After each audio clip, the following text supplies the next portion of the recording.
Hi. Another podcast. Welcome back. Welcome back. I have a Diet Coke. Mom has water. This is some cheers of our relationship. Hey. Hey. Welcome back, everybody. Welcome back. Love This For Us. Love This For Us, the podcast / we film every podcast. So if you want to watch it on Facebook or YouTube, you can, but you can also listen to it. Put it in your ears while you're cleaning, walking, working out. Taking care of your kiddos. Going to sleep. Maybe we'll put you to sleep. Yeah, possibly. People do find your voice very calming. I should read stories to people. Somebody said you should do that, or that you should be a life coach. Oh, actually, I'm starting on a kind of a certification about that through NASA. Of course she is, you guys. Mom would be a really excellent life It's like coach. behavioral modification or something like that. Interesting. Yeah, first step. Well, I think we're going to talk today about a lot of questions that we've been asked as far as like our relationship, because I think people really admire our relationship as mother and daughter. And it is Mother's Day on Sunday. They It tell is me. Mother's Feels a little Day. out of the loop. It is. You know. Do you care if I don't get you anything? I don't want you to get me anything. We've decided we're not getting each other stuff. Correct. Okay. Yeah. No, because there's nothing worse than we're not getting each other stuff. But And I got you this. Yeah. Seriously. Yeah. You didn't get me anything. No, I don't want to go anywhere. I don't either, but Okay. I was going to go to CVS and get you stuff. That's what I don't want you to do. All right, perfect. Order me some something on ship to my. Crap! Your Flex Pro protein balls came. And you didn't bring them? No, I'll go. Or you're going to bring them Yes, back? I will. Yes, I will. I thought they shipped here last time. No, I shipped them to my Okay. house. There's my present. There's your present. And I'm going to give you the chiropractor. Oh, look at us. So we're squared away. All right. And you're coming for crepes. I am coming for crepes. Opa makes amazing crepes. It's a new skill. And you got new Loves tools. it. You know, little smoother tools and stuff. I'm telling you, they are amazing. Okay. So we're going to have crepes on Sunday. We're going to have crepes on Sunday.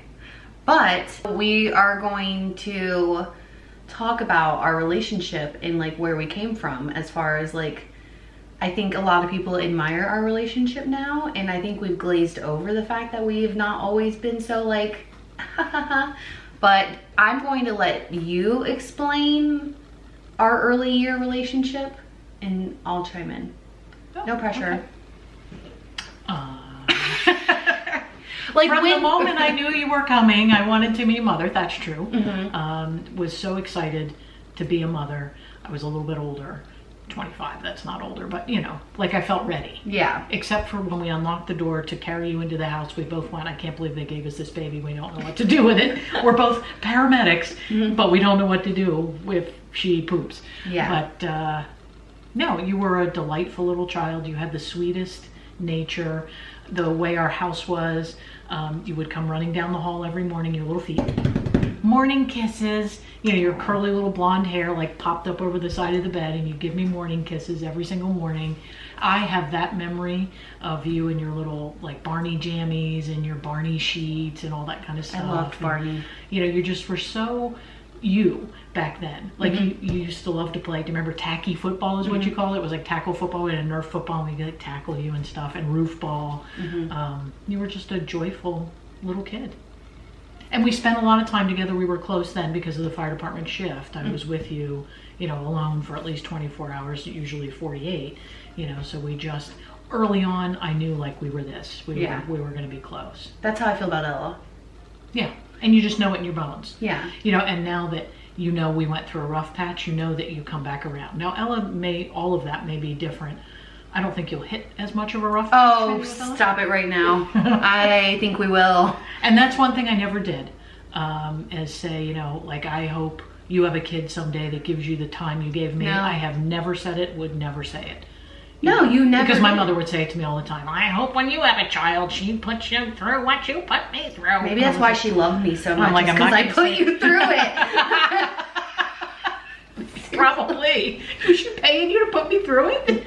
Kind of. I mean, a little bit. We went shopping and stuff, maybe. Yeah. Oh, I'm sorry. That's an interesting insight. Oh, we gotta write that one down for the therapist. Yeah. It's gonna have something to work out later. Ooh. So when did it all change? Middle school. Because you met kids that were, you know, our town is not tiny, but it's not huge. So you went through elementary school with almost the same kids. Yeah. You got exposed to a different type of kid when you got to middle school. All the beachside kids. Right, and your father always called it affluenza. You know, what we had wasn't good enough. You needed more. You had to, you know, but that was just the time. I think that's middle school too. It was the MySpace time. It was like the OC and the things like what you were seeing on TV. Social media kind of started to just pick starting, up. and you know, so like your very first semester of middle school, you were a straight A student. I remember sitting at a desk. It was like we came to the classroom or whatever. It wasn't like an assembly. And I'm thinking, we have got this the first semester? Because everybody's like, oh no, middle school. And I'm like, remember sitting in the desk and I'm like, I'm Lauren's mom, you know, and I almost feel bad. I still remember that feeling. It was so wonderful. I can remember what the classroom smelled like. I was just so proud of you. I'm sorry. It never I got straight A's my final semester of senior year. See, I was too traumatized. I'm sorry. Well, I had to get straight A's my final semester of senior year to graduate. In order to graduate, yeah. And I think it didn't go off the rails in a big way. It just slowly kind of, you drifted away from us, which is going to happen as a teen, a preteen or whatever. Things weren't all bad in that time. We had a good time.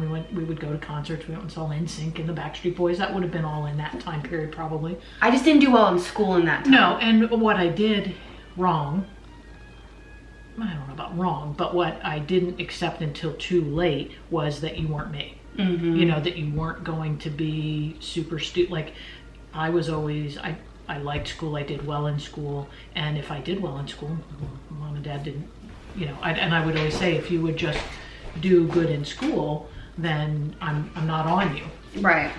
She went to turn down some background noise. It's still talking, it's still making noise. It's coming from the other speaker out there. Is it gonna get me copyrighted? No. Oh, okay. No.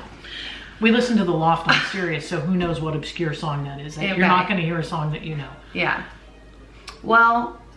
So it didn't go, and then it just, teenage years. You know, you didn't want to get, I mean, it's just all the little things that add up. Like if your day starts out with get up, get up, get up, get up, get up. I didn't get up well. You know, you didn't get up well, you didn't go to bed well, you know, it just, you know. But I didn't have, and these are back in the day, I didn't have a TV in my room until I was the end of your senior year. The computer was in the common space. I never had access to any I think of I tried too hard to put your square peg in my round hole, you know, because that's the way I was parented. Yeah. You will be this way. You know, and I just fit into that. I mean, I wasn't a great kid either. A lot of people fit into that. A lot of people. I always thought, I mean, if we lived in a different kind of area, that like a Montessori high school would have been great for you, because if you were interested in it, you were all about it. Yeah. But if you weren't, you weren't. And so there was very few things that interested me in my schooling years, my formative years, that I can remember. But all I remember they were like big projects, like my JFK project. I loved learning about JFK. You were a hands-on kind of student, and school wasn't set up for that. Like, that's why I thrived in CUDA cares, because I got to work with the kids, and like I really loved kids. But see, I still have good high school memories of that, like bringing you lunch at CUDA care. Like you would always, can you bring me lunch? Or would I bring you Chick-fil-A? Oh yeah. Did we have Chick-fil-A then? Yeah. No. McDonald's, I think it was probably McDonald's. It's probably McDonald's or something. But I don't have all bad memories at all. You know, but, you know, so then into like the beginning. Those were our bad years. I don't count high school and middle school as like really rough years. There was a very short period of rough years. Correct. After graduation. 18 to 20. Yeah. It was short, felt forever though. Yeah. And it culminated, and I don't remember a specific reason or anything like that. I had a bad boyfriend. Well, yeah, but I mean, we can't all blame everything on. No, but like that was like bad influence. I was so wrapped up in that relationship in life that I just was not thinking of everything else. Yeah, and that probably, you know, just was like the tipping point, maybe, you know, which ended up with you moving out. Yes, I moved out. Several times I've moved out. Well, that was the big time. Like, if you're not going to, you know, because I think you wouldn't, my memory, you remember the good stuff, not the bad stuff, but I think you wouldn't, like, adhere to our rules about coming home and that kind of stuff. Like, you can't tell me I'm whatever. And I think it was like, well, if you live here, you follow our rules. And I don't think you were going to Daytona State. Were you going to college at all? I was working. I was a CNA. Yeah. It was just a rough patch. It was just a rough. You were finding yourself. And I can't tell you the moment where I said I'm not going to do it anymore, but I did. I just went, you know what, Lauren is Lauren. and I'm just going to accept you for who you are. And, you know, it was around the time that Dad got sick, and, you know, so the family circled the wagons, and I always knew that, you know, you knew you were raised in love, and you know what I mean? So I didn't feel like it was a big estrangement or anything like that. No. You know, it just ran its cycle, and I think it was good because it broke the pattern of poor mother and daughter relationships in our family. I think that goes back many generations, and we broke that cycle, and now Ella won't have it. Yeah. You know, I'll never pit. I'll always side with you as a mother, as her mother, as knowing what's best for her. Yeah. You know, and you guys never, and that's the thing, is you guys never chime in on John and I's parenting ever to us. No, it's not our job. You never have. Never, not once. You never questioned anything with Ella.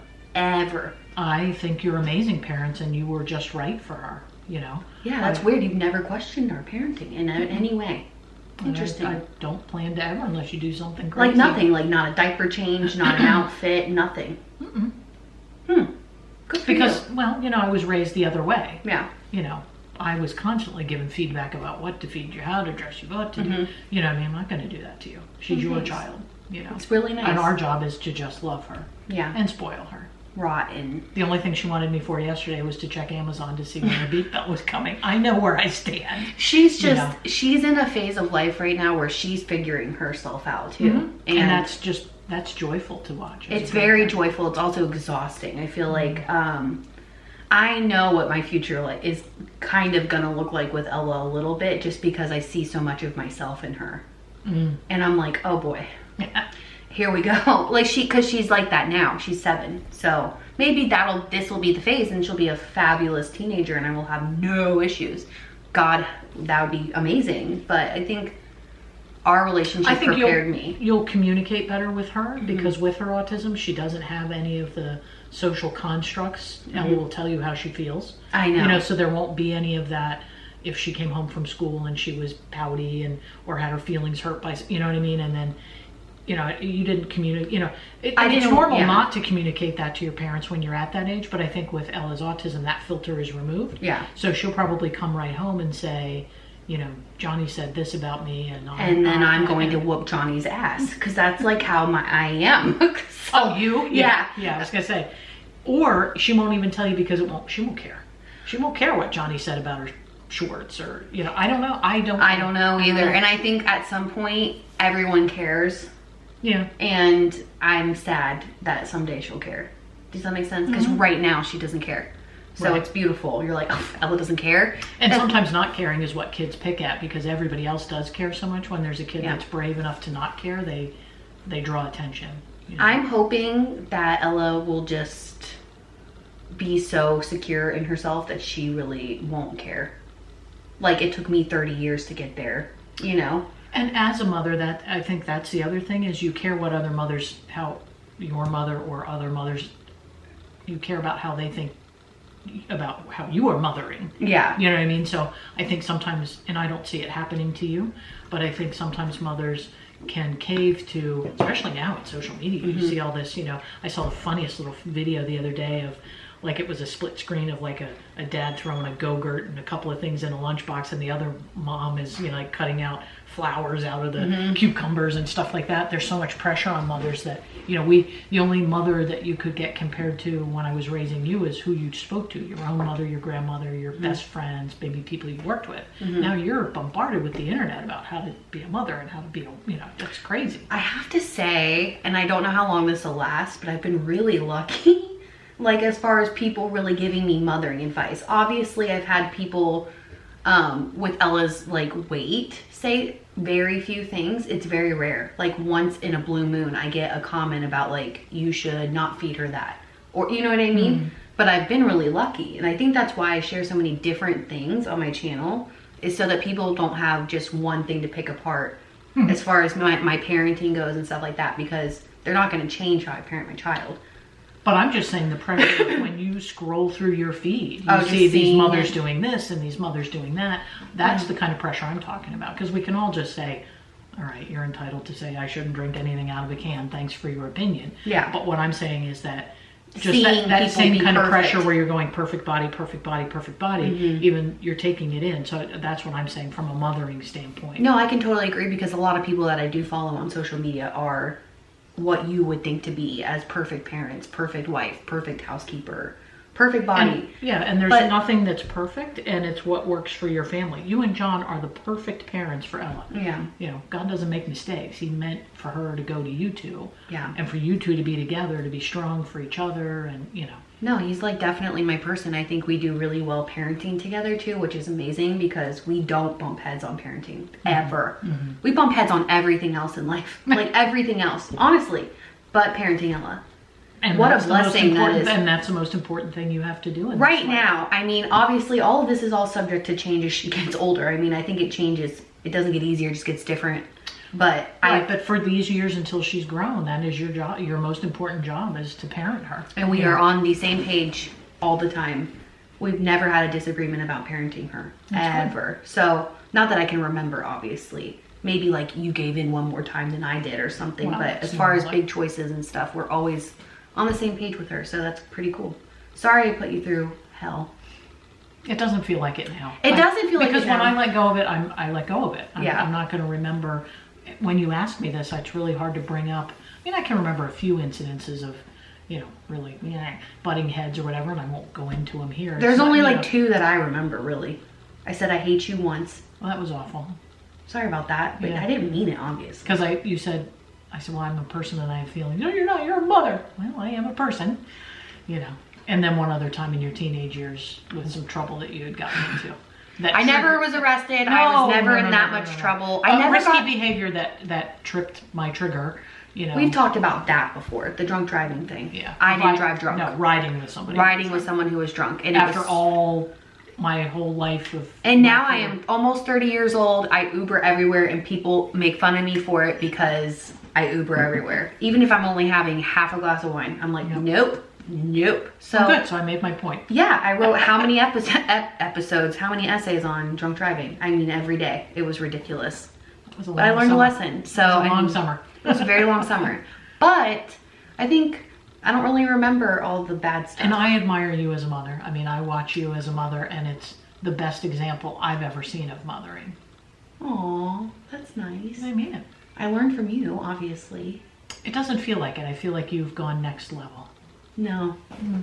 That's how I feel. Well, thanks. I appreciate that. I'm so proud of you. I'm proud of you. I mean, I know you're a whole person, but we're just talking about mothering. I think I've moment, learned you know. a lot of mothering from a lot of different people, but I take most of my mothering with Ella from you, obviously.